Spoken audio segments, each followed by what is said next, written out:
네, 오늘은 요한계시록 묵상 21번째 시간 요한계시록 10장을 보시겠습니다.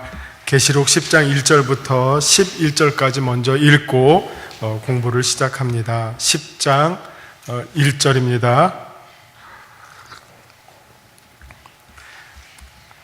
내가 또 보니 힘센 다른 천사가 구름을 입고 하늘에서 내려오는데 그 머리 위에 무지개가 있고 그 얼굴은 해 같고 그 발은 불기둥 같으며 그 손에는 펴놓인 작은 두루마리를 들고 그 오른발은 바다를 밟고 왼발은 땅을 밟고 사자가 부르짖는 것 같이 큰 소리로 외치니 그가 외칠 때에 일곱 우레가 그 소리를 내어 말하더라.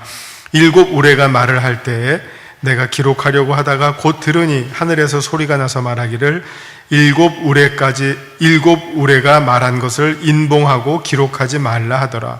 내가 본 바 바다와 땅을 밟고 서 있는 천사가 하늘을 향하여 오른손을 들고 세세토록 살아계시니 곧 하늘과 그 가운데 있는 물건이며 땅과 그 가운데 있는 물건이며 바다와 그 가운데 있는 물건을 창조하신 이를 가리켜 맹세하여 이르되 지체하지 아니하리니 일곱째 천사가 소리내는 날 그의 나팔을 불려고 할 때에 하나님이 그의 종 선지자들에게 전하신 복음과 같이 하나님의 그 비밀이 이루어지리라 하더라. 하늘에서 나서 내게 들리던 음성이 또 내게 말하여 이르되 내가 가서 바다와 땅을 밟고 서 있는 천사의 손에 펴놓인 두루마리를 가지라 하기로 내가 천사에게 나아가 작은 두루마리를 달라 한즉 천사가 이르되 갖다 먹어버리라. 내 배에는 쓰나 내 입에는 꿀같이 달리라 하거늘 내가 천사의 손에서 작은 두루마리를 갖다 먹어버리니 내 입에는 꿀같이 다나 먹은 후에 내 배에서는 쓰게 되더라. 그가 내게 말하기를 내가 많은 백성과 나라와 방언과 임금에게 다시 예언하여야 하리라 하더라. 아멘. 자, 어떻게 보면 이제 계시록 전체의 중간 부분에요.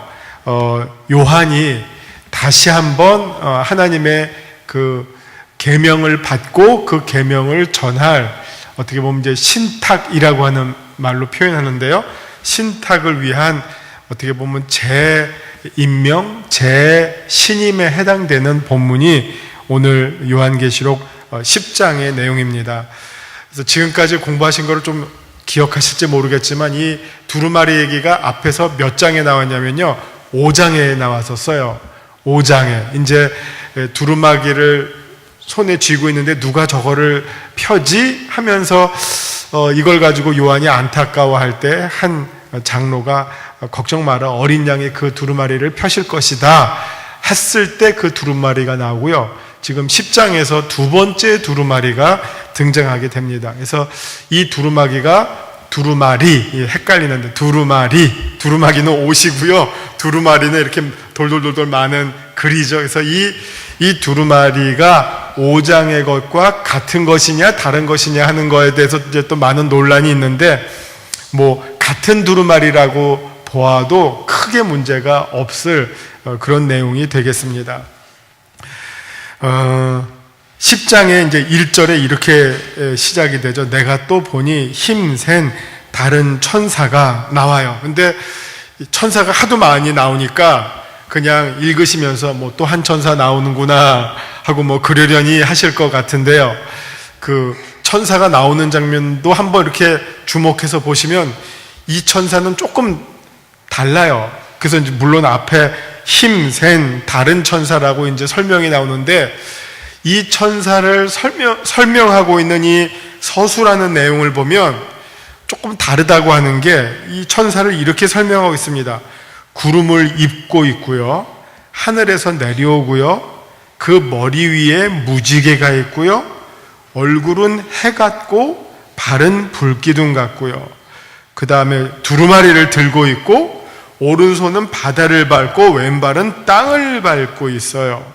그리고 그 소리를 내는데 소리는 사자가 부르짖는 것 같이 큰 소리인데 그 소리를 외칠 때 일곱 우레가 말을 하는 천사예요.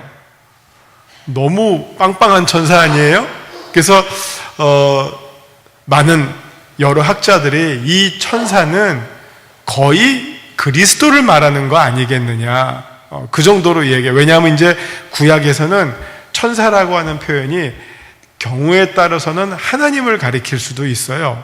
그래서 이제 이 천사는 거의 예수 그리스도로 보아도 무방할 정도가 아니냐. 왜냐하면 여기에 나와 있는 이 설명하는 서술어들은 이건 전부 하나님이나 어린 양에게만 쓰였던 그런 서술어지 일반적인 천사에게는 끼케 한두 개 정도 동원돼 뭐 하늘에서 내려왔다, 뭐 큰 소리를 냈다, 뭐 이 정도지 얼굴이 해같이 빛난다. 이거를 다른 말로 말하면 무슨 말로 표현할 수 있을 것 같으세요?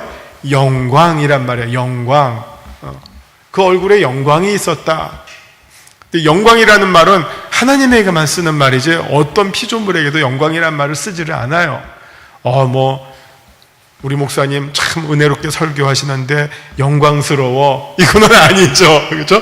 이거는 하나님에게만 쓸 수 있는 말이기 때문에 영광이라는 말은 피조물에게는 안 쓰는 말이거든요. 그렇기 때문에 지금 이 두루마리를 들고 온 천사, 그리고 이제 이 두루마리는 앞으로 펼쳐질 이 마지막 때의 비밀이 담겨져 있는 거거든요. 그래서 하나님께서 어떻게 이 마지막 때를 이루어 나가시는가 하는 그거에 대한 어떻게 보면 마스터 플랜이 담겨져 있는 두루마리이기 때문에 이 두루마리를 쥐고 있다고 하는 것은 곧 이 비밀의 열쇠를 가지고 있는 것과 마찬가지죠. 그런 의미에서 이 천사를 어린 양 혹은 그리스도로 보는 견해들도 많이 있습니다. 자, 여기에 나와 있는 이제 전체적인 그림은 이렇게 설명이 되고, 그 다음에 이 두루마리를 요한에게 먹으라고 하죠. 그래서 이제 요한이 이것을 먹게 됐더니 입에서는 달았지만 배에서는 썼더라. 그러면서 이제 내가 이것을 백성들에게 다시 예언하여야 하리라. 어떻게 보면 이 예언의 말씀을, 이 두루마리를 요한이 먹었다는 것은 마치 우리 이 먹을 때 뭐를 떠오르세요? 우리 사실 성경 공부할 때 이 상상력이 참 중요한데, 이거를 먹었다고 할 때 성경에 먹었다, 마셨다라는 표현이 잘 나오거든요. 특별히 이제 계시록에는 진노의 포도주 잔을 마셨다 하는 표현도 나오고요. 또 지금 여기에는 두루마리를 요한이 먹었다 하는 표현이 나와요. 먹었다 하면 뭐가 딱 떠오르세요? 성찬식이 떠오르죠. 성찬식. 예수님의 살과 피를 먹고 마셨다 하는 것은 곧 그 먹고 마신다는 행위가 무엇을 말합니까? 예수님과 그 먹고 마시는 우리 성도들이 하나가 되는 것을 의미하죠. 그 예수님의 살을 먹고 잔을 마신 자는 예수님과 연합한 사람이 되죠. 하나가 되는 거죠.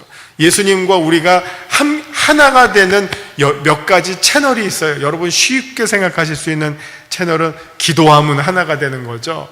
그러나 더 진한 하나가 되는 통로는 성찬식이에요.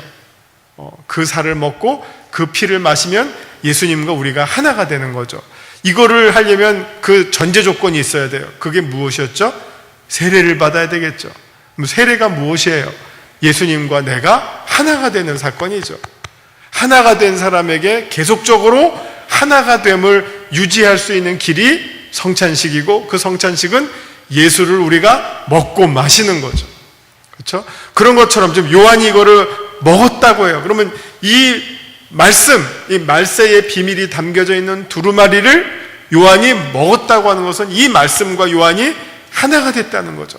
그래서 이것을 통해서 요한은 이제 앞으로 펼쳐질 이 마지막 때의 예언을 선포할 수 있는 가장 강력한, 어떻게 보면 확신, 하나됨, 그 메시지와 요한이 하나가 되는 거잖아요. 하나님의 비밀과 요한이 하나가 됐어요. 그러면 요한만이 이 일을 선포할 수 있는 거죠. 이 중에 누구 먹어본 사람 나와봐 하면 아무도 손 못 들잖아요. 누구만 손 들죠? 요한만 손 들어요. 내가 먹어봤다. 그럼 너가 이 말씀을, 이 예언을 모든 민족과 백성과 나라들 가운데 선포할 수 있다 하는 요한의 자격이, 선포할 자격이 주어지는 사건이 이 두루마리를 먹는 것을 통해서 확실하게 주어지는 거죠. 어떻게 보면 이제 임명받고 위임받는 사건이라고 말할 수 있겠죠. 요한의 위임식, 예언자로서의 다시금 선포할 수 있는 위임식을 지금 우리가 오늘 요한계시록 10장에서 한번 보는 거죠. 지금 이 10장은요, 어떻게 전체로 보면요, 중간에서 숨 고르기 하고 있는 장면이에요. 지금 6째 나팔과 7째 나팔 중간에 있고요. 그 다음에 중간에 끼어든 내용들이 8장서부터 12장까지, 11장 끝까지 끼어들고 있잖아요. 이 끼인 내용 가운데 다시 한번 숨 고르기를 하고 요한의 어떻게 보면 재임명, 재신임의 내용이 오늘 10장에 해당되는 내용입니다. 좀 더 구체적인 내용을 우리가 한번 여기 유인물을 보시면서 설명해 드리도록 하겠습니다. 말씀 요점입니다. 계시록 10장은 하늘에서 내려온 한 힘센 천사에 대한 소개와 그가 어떤 천사인지 쭉 소개가 되죠. 그리고 그의 손에 들려진 두루마리를 요한이 받아먹게 되는 장면이 소개됩니다. 6번째 나팔과 7번째 나팔의 중간에 요한의 신탁의 재확인의 장면처럼 보입니다. 이를 통해서 요한은 많은 백성과 나라와 방언과 임금들을 향해 다시금 예언할 사명을 받게 됩니다. 자, 우리는 앞선 계시록 5장에서 하나님의 손에 들려진 봉인된 두루마리를 보았습니다. 그 봉인은 오직 어린 양만 떼실 수 있었습니다. 이제 10장에서는 천사의 손에 들려진 펴놓인, 그때 예수님이 봉인을 뜯으셨으니까 이번엔 펴있죠? 펴놓인 두루마기가 등장합니다.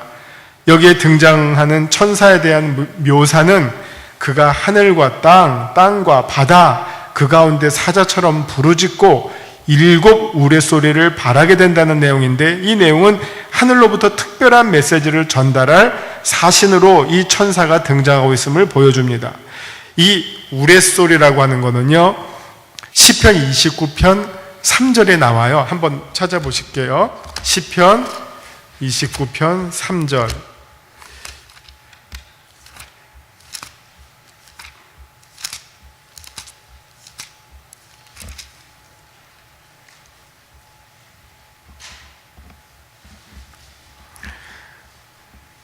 찾으셨죠? 제가 3절을 읽겠습니다. 여호와의 소리가, 하나님의 소리, 하나님께서 소리를 내시면 어떤 소리가 들리는지 궁금하시죠? 여호와의 소리가 물 위에 있도다. 영광의 하나님이 우레소리를 내시니 여호와는 많은 물 위에 계시도다.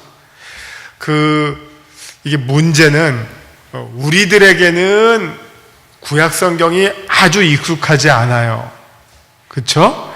그러나 이스라엘 사람들에게 구약 성경은 아주 익숙한 거예요. 우리가 무슨 사자성어, 고진감래, 외유내강, 우리한테 이런 익숙한 사자성어들이 있잖아요. 그러면 그런 말 들으면 우리는 그냥 아주 그냥 그 의미가 확 들어오는 것처럼 이스라엘 사람들에게는 이 구약에 나와 있는 이런 독특한 표현들이 아주 익숙해요. 그래서 그 요한이 계시를 받더라도 계시를 이제 자기가 받은 것도 물론이고 받은 거를 사람들에게 전하려면 이 사람들이 이해를 해야 되잖아요. 이게 금시초문이면 이게 무슨 말이냐 할 거 아니에요. 근데 이 사람들이 이해를 해야 되잖아요. 근데 이해를 하려면 이 사람들이 이미 알고 있는 것들을 통해서 메시지가 전달돼야지 이해가 되죠.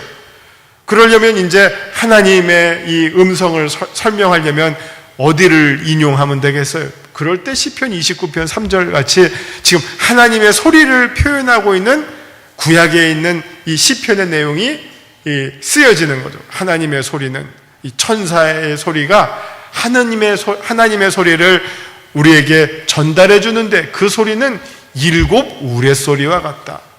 이미 시편 29편에서 하나님의 소리를 우레소리로 표현한 바가 있으니까. 또 여기 보시면 물소리가 나오는데 많은 물이 있다 그랬잖아요. 그럼 계시록에서 성도들이 하나님을 향해서 찬양하는 소리가 무슨 소리였죠? 많은 물소리. 이걸 모르면요, 맑은 물소리래요. 여러분, 많은 물소리와 맑은 물소리는 다른 말이에요.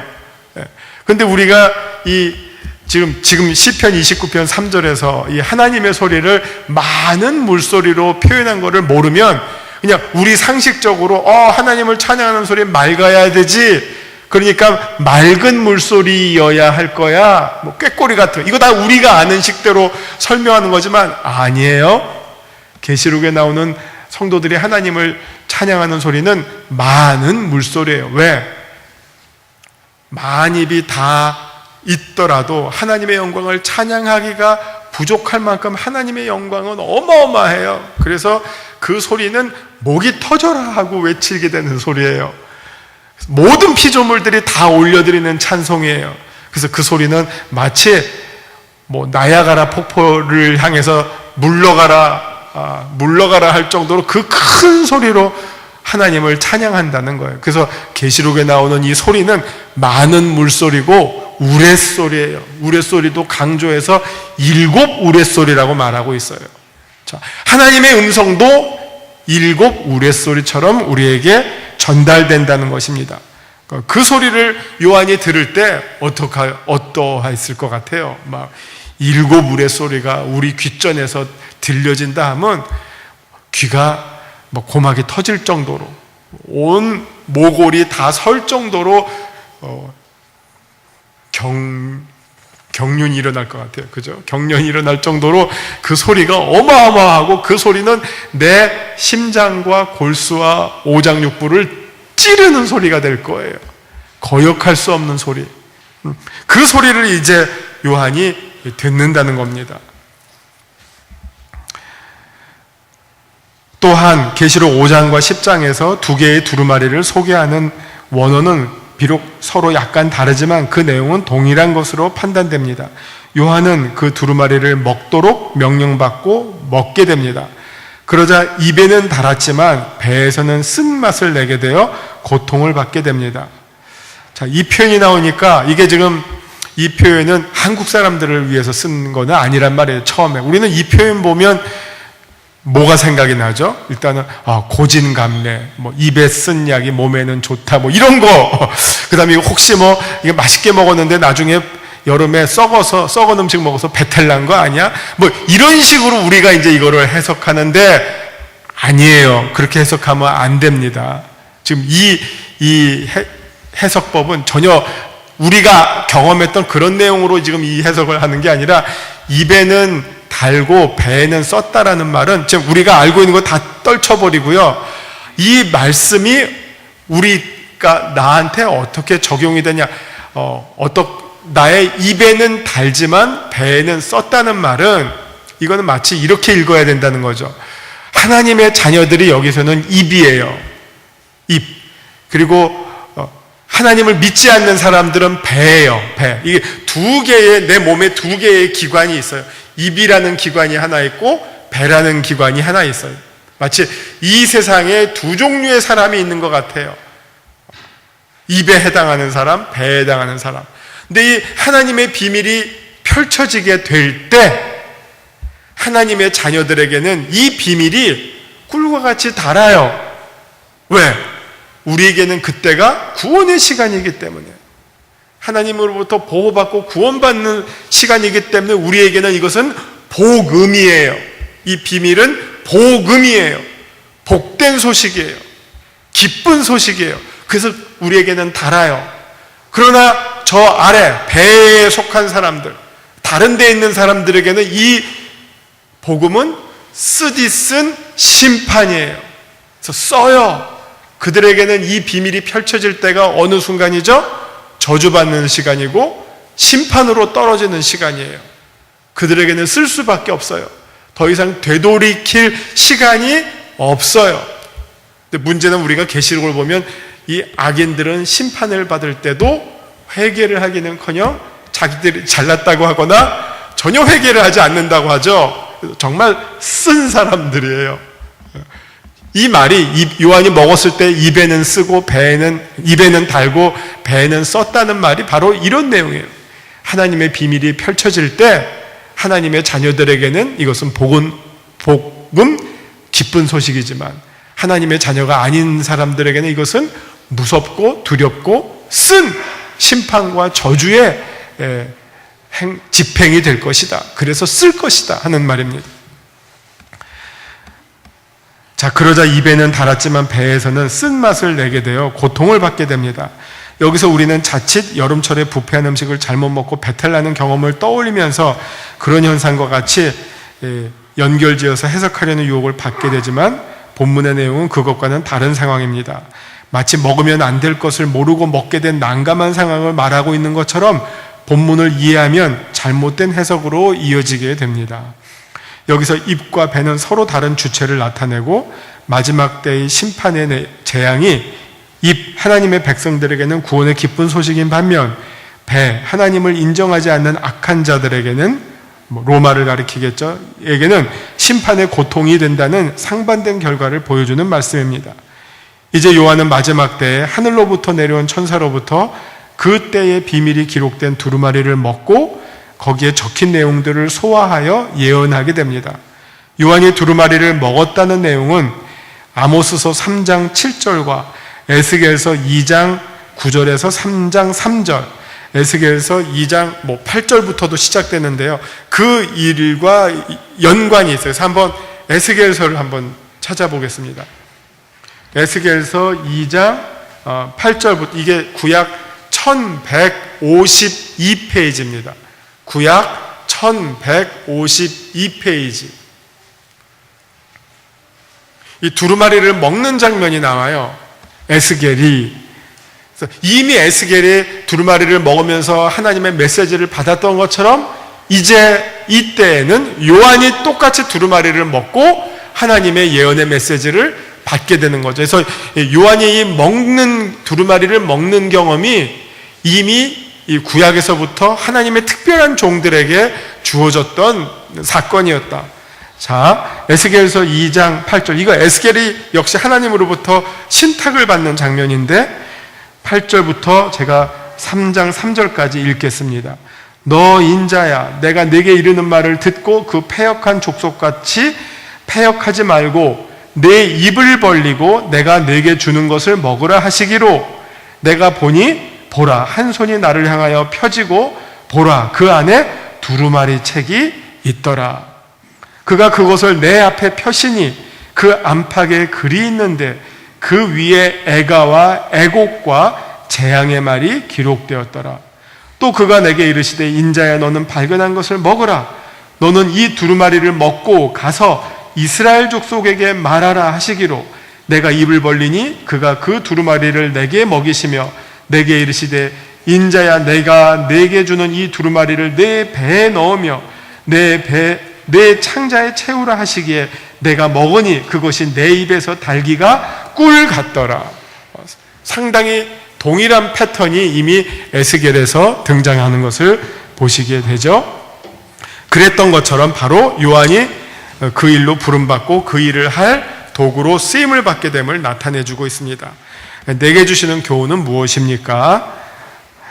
하나님의 시간은 천년과 하루 같아서 하나님께서 기다리실 때에는 천년같이 기다리시다가도 정작 하나님의 심판을 실행하실 때에는 하루 안에 단번에 호련히 모든 일들을 이루심을 보게 됩니다.